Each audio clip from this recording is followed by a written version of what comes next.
pessoal! Hoje estou aqui para conversar com vocês, então, sobre o clássico infantil O Mágico de Oz, de Lyman Frank Baum. Estou com essa edição aqui, que é da Zahar. A Zahar tem vários clássicos infantis que eles fizeram edições. Essa edição aqui, então, ela é comentada e ilustrada. Tem outra que é uma edição de bolso também. Vou deixar vários tipos de links sobre esse livro aqui na descrição do vídeo, para a compra desse especificamente e de outras edições de Mágico de Oz, para quem quiser, quem tiver interesse. Também vou falar rapidamente sobre uma outra ediçãozinha que eu tenho para crianças bem pequenas, que a Ciranda Cultural fez, Mágico de Oz. Então, lembrando que toda vez que vocês adquirem algo pelos meus links aqui embaixo, vocês me ajudam, já que meu link é comissionado. Já deixo aqui meu muito obrigado para todo mundo que escolheu me ajudar comprando pelo meu link. Então, gente, quero falar muitas coisas a respeito desse livro com vocês. Quero fazer algumas conexões bem famosas, já falando um pouquinho também sobre o filme de 39, que é acho que o mais conhecido de todos, que marcou, também se tornou um clássico do cinema, e também falar sobre um outro filme que foi feito sobre a atriz que interpretou a Dorothy. Mas vou deixar essas coisas mais pro fim do vídeo. Também gostaria de comentar um pouco sobre essa edição especificamente, porque ela tem muitos comentários, muitas notas de rodapé e também tem dois textos introdutórios que eu gostaria de conversar um pouquinho a respeito deles, mas vou deixar esses comentários todos pro fim do vídeo. O início do vídeo eu vou tratar então da sinopse da história, para quem não sabe como é que é a história do Mágico de Oz, porque um dia eu fui procurar no YouTube também um pouco da sinopse do Mágico de Oz, já que, apesar de eu ouvir falar muito, eu não sabia muito bem sobre o que tratava a história. Então, é assim, né, novas gerações e tal, as pessoas acabam não conhecendo esses grandes clássicos. Ele sempre é novo para alguém. Então, assim, a gente tá falando de uma obra aqui que é americana, né, estadunidense. Baum era americano. Então ele escreveu esse livro contando a história da Dorothy. A Dorothy é uma menina órfã que mora com os tios, o tio Henry e a tia Em. Na verdade, seria uma homenagem a um casal que ele de fato conhecia, que era Henry e Matilda. Então, Em é a letra M em inglês, Em. E a Dorothy vive, então, no Kansas. Então, as primeiras descrições desse livro vão ser de como é que era a vida da Dorothy. O primeiro capítulo do livro é no Kansas. Então, ela fala que a vida dela era num campo aberto, de muita pobreza, e era tudo cinzento. Ele usa muito essa palavra, cinza. O campo era cinza, a casa acinzentada por causa da poeira, então tudo muito, muito cinza. Essa, com certeza, é uma paisagem comum em alguns lugares dos Estados Unidos. Eu vi um filme recentemente que me fez lembrar um pouco, que é um filme do Nolan, que é Interestelar o nome, e é também numa fazenda de milho, um milharal, assim, e eles têm tempestades de areia, então eu achei bem relacionável, assim, realmente com essa realidade dos Estados Unidos. Isso também me lembrou um outro livro que eu já falei por aqui, que é O Grande Gatsby, que para se referir a certas partes também nos Estados Unidos, né, o autor usa essa palavra, né, do grey, cinzento, cinza, várias vezes para tentar nos passar essa imagem visual de um lugar mais abandonado, um lugar que tem alguma carência. Então eu achei interessante encontrar o mesmo tipo de linguagem aqui nesse livro, que também é americano. E aí vem um ciclone. Aqui já das notas de rodapé, que na verdade seria um tornado. Esse seria o nome mais adequado, mas o Baum nunca quis corrigir isso, deixou como ciclone. Então esse ciclone vem, e no filme essa cena ficou muito bem feita, na minha opinião, muito legal de ver o ciclone que eles fizeram. Então o ciclone vem e os tios da Dorothy conseguem se esconder, mas a Dorothy acaba indo com o Totó, o cachorrinho dela, pra dentro da casa. A casa entra dentro do tornado, começa a girar, girar, girar. A Dorothy cai num sono e quando ela desperta, a casa está finalmente parada. Mas, pra surpresa dela, não está mais no Kansas. Ela sai, descobre que está num lugar muito diferente. E aí sim, um lugar muito colorido, um lugar com muita natureza, pássaros diferentes, árvores frutíferas, uma água cristalina que corre próximo. E nesse lugar, pequenos homenzinhos. Então ela descobre que está na terra dos Munchkins. E quem vai falar com ela, eu tive que anotar, é a bruxa boa do norte. Porque são muitas bruxas e às vezes eu me confundo. Então ela vai parar na terra de Oz. A gente vai aprender que a terra de Oz nesse livro, então, ela é dividida em norte, sul, leste e oeste. Leste e oeste eram governados por bruxas más. Então, a bruxa má do leste foi quem acidentalmente a Dorothy matou, porque a casa caiu em cima dela. Então, quando a Dorothy chega nesse país dos Munchkins, no país do leste, ela vai ser, então, aclamada pela bruxa boa do norte, pelos Munchkins, como uma heroína, embora ela tente dizer sempre que foi um acidente, ela não tinha intenção de matar ninguém, ela nunca mataria ninguém. Se trata de uma criança, né? Então ela é muito inocente. E ela diz que quer voltar pro Kansas, é só isso que ela quer, voltar porque os tios dela provavelmente estão preocupados. A bruxa boa do norte diz pra ela que não sabe como mandar ela pro Kansas, mas que acredita que se ela falar com um grande mágico Oz, que governa a terra de Oz, que vive na cidade das Esmeraldas, que fica bem no centro de Oz, talvez ela tenha uma chance de voltar para casa. Porque ele é um grande mágico, ninguém nunca viu ele, mas enfim. E aí ela pergunta, então como é que eu chego lá? E daí ela responde, a bruxa boa do norte responde que ela precisa seguir a estrada de tijolos amarelos. É só isso, é só seguir em linha reta. Ela dá um beijo na testa da Dorothy e a Dorothy fica com uma marca redonda na testa. E essa marca redonda, ela diz que é uma proteção e de fato se torna uma proteção ao longo da história. Antes de ir também, ela dá para Dorothy os sapatos prateados que estavam calçados nos pés da bruxa má do leste. Outra característica cultural, assim, do livro que demonstra que realmente tem uma relação estadunidense, né? Eu li aqui que as calçadas de tijolos amarelos eram realmente comuns nos Estados Unidos, especialmente em Nova York, que era onde vivia o Baum. Eu nunca vi essas calçadas, se alguém já ouviu falar dessas calçadas de tijolos amarelos, pode me falar. Eu até procurei imagem, não encontrei, mas parece que era comum. Tijolos amarelos é realmente uma imagem que me parece mais urbana. E o livro, ele é cheio de imagens bucólicas, assim, de campo, de natureza, que é algo que parece que o Baum realmente gostava, apreciava muito. E então a estrada de tijolos amarelos parece que ela é até desconectada com esse universo, mas tudo bem. E então ela vai andar por essa estrada de tijolos amarelos. No início do livro, eu achei um pouquinho cansativo, enfadonho, não estava me interessando muito. Mas à medida que a narrativa segue, o texto realmente foi me conquistando, porque a Dorothy vai encontrando no caminho, então, amigos, bem famosos eles. O primeiro, então, é um espantalho, e o espantalho já tem uma reclamação, ele reclama pra Dorothy que no cérebro dele só tem palha, e ele gostaria de ter um cérebro de verdade, para não ser burro, para conseguir entender a vida, o mundo. Ele fala até minuciosamente como é que ele foi feito e fabricado, e que ele estava muito entediado ali só espantando corvos. Então, a Dorothy diz pra ele, nossa, que pena, então, quem sabe tu segue comigo pra ir ver o grande mágico Oz, quem sabe ele não te dá um cérebro. Então, o espantalho agradece muito e segue viagem com a Dorothy. Em seguida, eles encontram no caminho um lenhador de lata, eles passam uma casinha, passam a noite lá, o espantalho acordado, porque ele não dorme, ele não é dos seres de carne, como se diz, né, que nesse livro ele é um ser que não é de carne, ele é um espantalho, então ele passa em vigília, ele não come, ele realmente não tem uma vida de ser biológico, assim.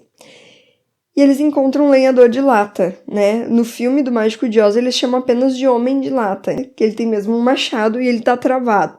Então eles colocam óleo nas juntas dele, ele começa a se mexer, ele fica muito aliviado, porque ele já estava um ano naquela posição. E ele quer um coração, ele se sente uma pessoa insensível, ele gostaria de ser mais sensível com as pessoas, poder amar, poder ter sentimentos, então ele realmente se preocupa muito com isso. E a Dorothy de novo faz a proposta de ele seguir junto com eles para que o grande mágico Oz dê para ele um coração. Ele fica super empolgado, agradece muito e segue com eles. E o terceiro personagem que vai se apresentar é um leão. Um leão, a princípio, muito feroz, que chega rosnando pro Totó, e a Dorothy dá um tapa nele, assim, que é isso? Da onde dá um sermão nele de que é isso, latir pra um cachorrinho. O leão fica muito sentido e com medo. Na verdade, ele revela que ele era um grande covarde. Então, ele é o leão covarde que gostaria de ter coragem.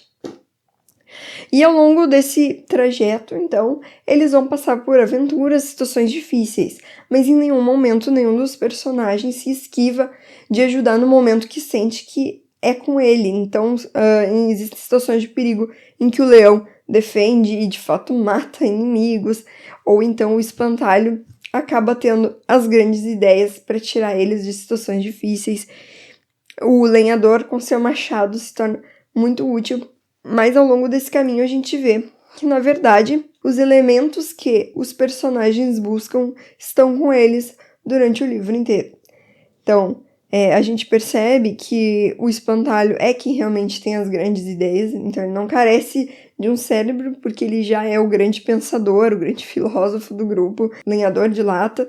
Ele por saber da sua carência de um coração, parece que ele tenta super compensar isso, sendo realmente amoroso e sofrendo até exacerbadamente se ele faz alguém sofrer, se ele pisou num besouro ou numa formiga. Então ele, na verdade, também já é uma pessoa que ama, que tem delicadeza e sentimentos. E o leão, mesmo se sentindo covarde, na verdade, ele tá enganado pelo medo dele, porque ter medo não significa não ter coragem. Toda vez que surge uma situação que exige, ele realmente se apresenta e resolve a situação. E os 4 vão criando uma amizade, um elo. À medida que um sofre ou se afasta, todo o grupo chora e sofre. E, de certa forma, a gente realmente sente, mesmo sendo uma história infantil, a gente sente isso.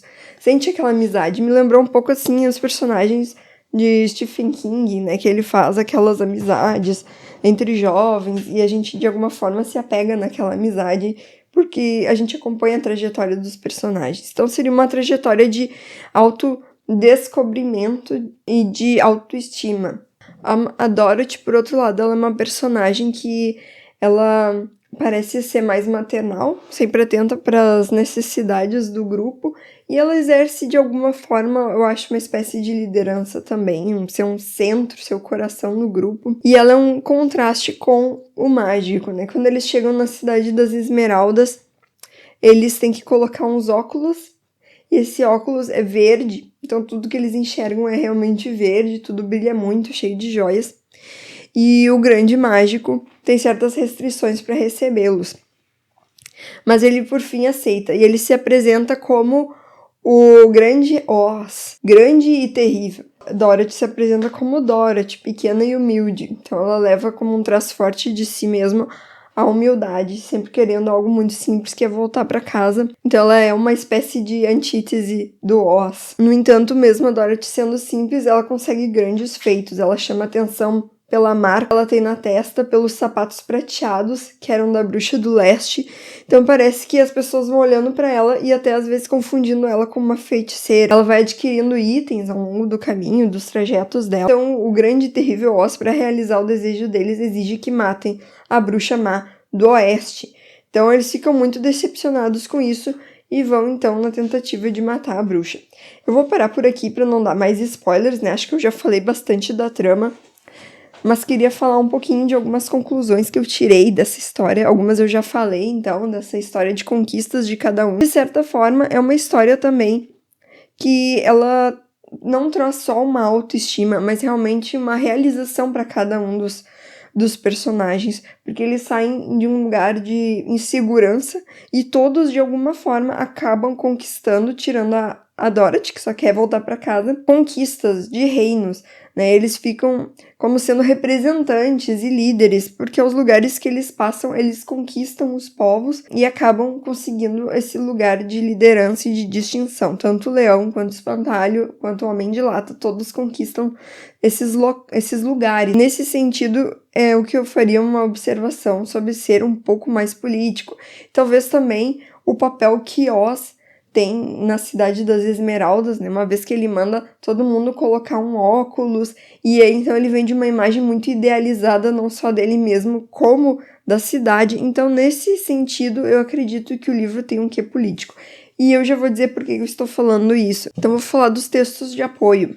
né? Um dos primeiros textos que a gente encontra aqui é de um grande fã do Mágico de Oz, e ele escreveu essa introdução aqui lá em 1955, o nome dele é Martin Gardner. Eu gostei muito das observações que ele faz, e uma coisa que ele ressalta é a diferença do livro do Mágico de Oz para outros livros infantis. E, de fato, enquanto eu li esse livro, eu me lembrava da Alice no País das Maravilhas, porque a Alice acidentalmente cai no País das Maravilhas, também é uma protagonista, e ela também vai conhecer pessoas e passar por diversas situações ao longo do caminho. E também me lembrei um pouco desse outro livro aqui, que é o Pinóquio. Esse livro que eu já fiz resenha aqui pro canal, porque a Alice eu não li, eu só conheço a história da Disney, mas o Pinóquio eu li. É um livro italiano, né? Então, um clássico infantil europeu. E é um livro que eu falei aqui que eu não sabia se ele era um livro infantil ou um livro de terror. Essa edição linda aqui é do Dark Side. E o livro conta a história, então, do Pinóquio passando por vários locais, com também um amigo, né, que é o Grilo Falante. Só que ao contrário da Dorothy, que é uma personagem que vai provando o seu valor ao longo do livro, é uma personagem virtuosa, o Pinóquio, ele é vicioso, né, então ele tem vícios, mas ele também quer voltar para casa, ele também quer ver o pai dele, o Gepeto. Então tem algumas associações, né, eu não sei o quanto elas inspiraram o Baum, mas a gente sabe que o quanto se diferenciam. Então aqui ele fala assim, o próprio Baum fala na introdução: junto com os incidentes medonhos e sinistros imaginados por seus autores para indicar a moral assustadora de cada história, a educação moderna inclui a moral. Por isso, a criança moderna procura apenas diversão em suas histórias fantásticas, dispensando alegremente todos os incidentes desagradáveis. Então, ele, de certa forma, tem uma crítica para essas histórias que são muito brutais para crianças, e de fato são. O Pinóquio, eu diria que só seria adequado para uma criança assim lá pelos seus 9, 10 anos, porque tem coisas realmente terríveis nessa história. E o texto, comparando, então, o texto do Mágico de Oz, ele é muito mais leve. Ele quis escrever uma história apenas com sonhos, como ele diz, histórias fantásticas, né? Então, dispensando os pesadelos. E Alice no País das Maravilhas, eu me lembro da versão da Disney, que eu imagino que tenha suavizado um pouco a história escrita. Se alguém já leu, pode deixar aí nos comentários. Mas eu me lembro de ter uma sensação de pesadelo vendo Alice no País das Maravilhas. Ela sai bruscamente de uma situação para outra e elas são sempre ansiogênicas, né? Parece que a Alice está sempre em sofrimento naquele país que não é das maravilhas, parece dos horrores.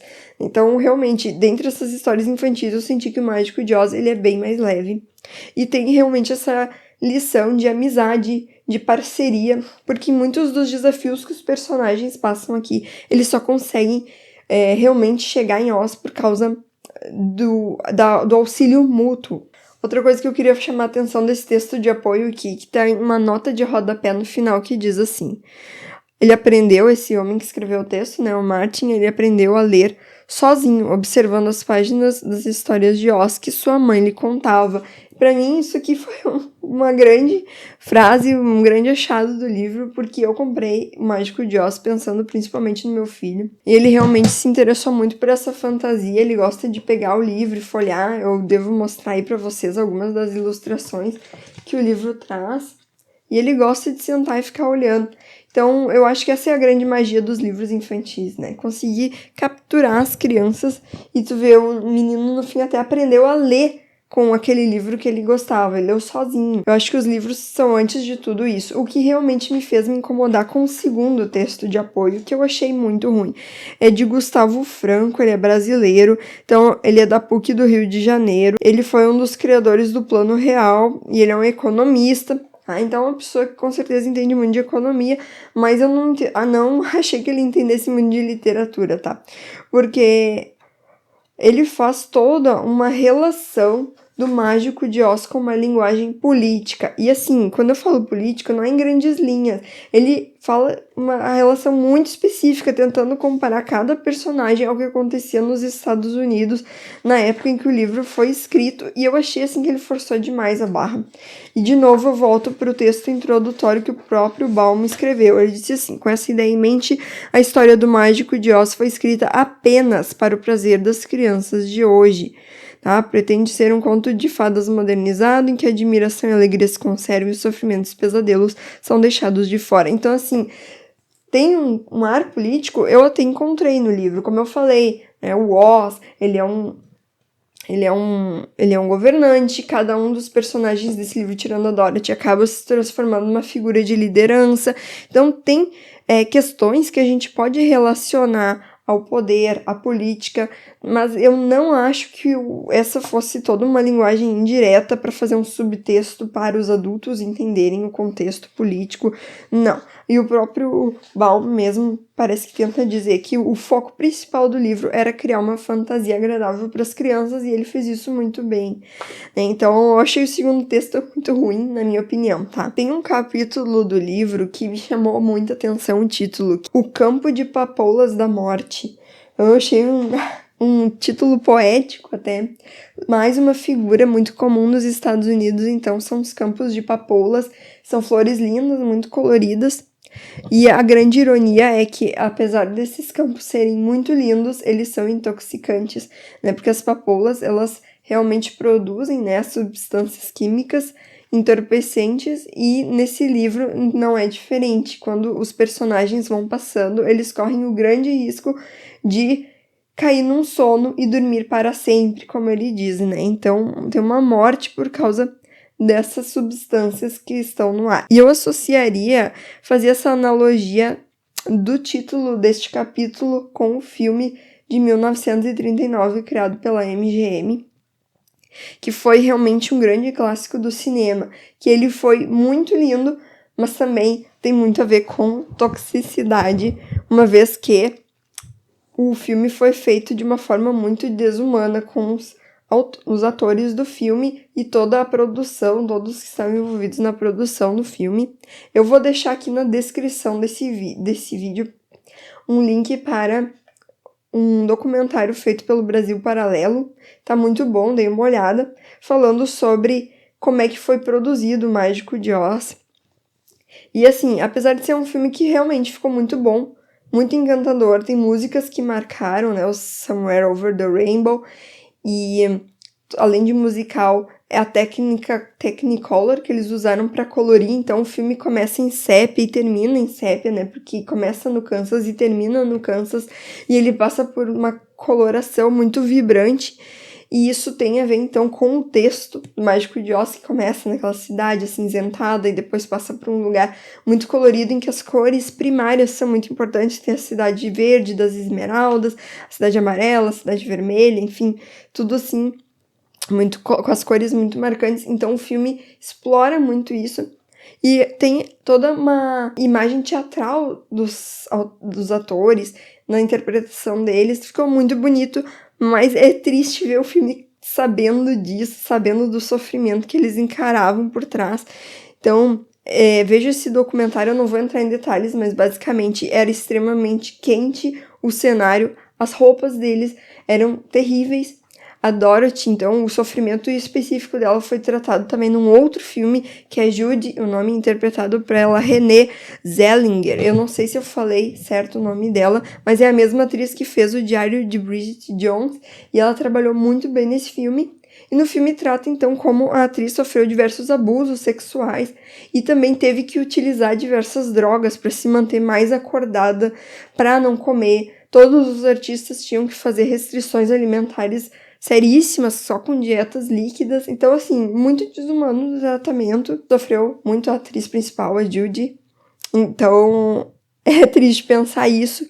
E eu acho que tem um pouco a ver com esse cenário lindo, mas um pouco intoxicante. A Judy ficou prejudicada pro resto da vida dela, viciada em drogas por conta de toda essa pesada drogadição que ela teve que utilizar para fazer as filmagens do filme. Pessoal, eu gostaria de deixar aqui a minha recomendação forte desse livro, tá? Ele é um livro que é infantil. Eu li ele porque eu estava lendo, ainda estou, A Paixão de Nosso Senhor Jesus Cristo, de Santo Afonso, que é um livro que exige bastante. Eu queria que ele ficasse pronto esse mês, mas eu não sei se eu vou conseguir, que é aquele tipo de livro que eu leio em conta gota por causa da densidade dele. Então eu peguei um livro bem tranquilo para me acompanhar. Foi um livro infantil e é um livro que eu acho que ele tem sim encantamento para as crianças, boas mensagens. Aqui tem várias questões que a gente pode filosofar em cima sobre isso que eu falei do medo, a falta de coragem,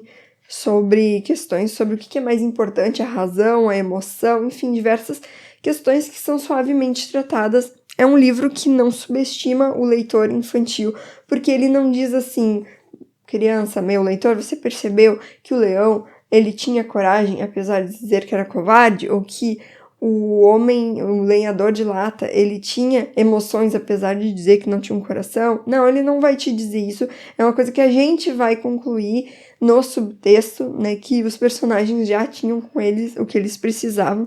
A gente vai tendo várias suspeitas ao longo do livro sobre a resolução dos problemas, mas ele não entrega tudo escrito objetivamente o que é. A gente vai percebendo isso com sutilezas. Então eu achei um livro muito bom, não só para crianças, ele se tornou um clássico porque ele é um texto muito bom para adultos também. Acho que essa é a grande magia dos livros infantis. E para quem quiser, com os bem pequenininhos, introduzir, eu deixo essa recomendação aqui. Ela é bem simples, é um texto adaptado, mas que não foge do texto original, que é da Ciranda Cultural. É bem simplinho, mas é uma introdução, tá? Eu comecei lendo quando meu filho tinha uns 2 aninhos, e hoje ele já consegue ouvir um pouco mais do texto grande do Mágico de Oz. Então tá, pessoal, eu espero muito que vocês tenham gostado. Deixem nos comentários o que vocês acharam, se tem alguma sugestão pra mim, se querem me dar alguma informação a mais, que eu vou gostar muito de saber. E eu aguardo vocês no próximo vídeo.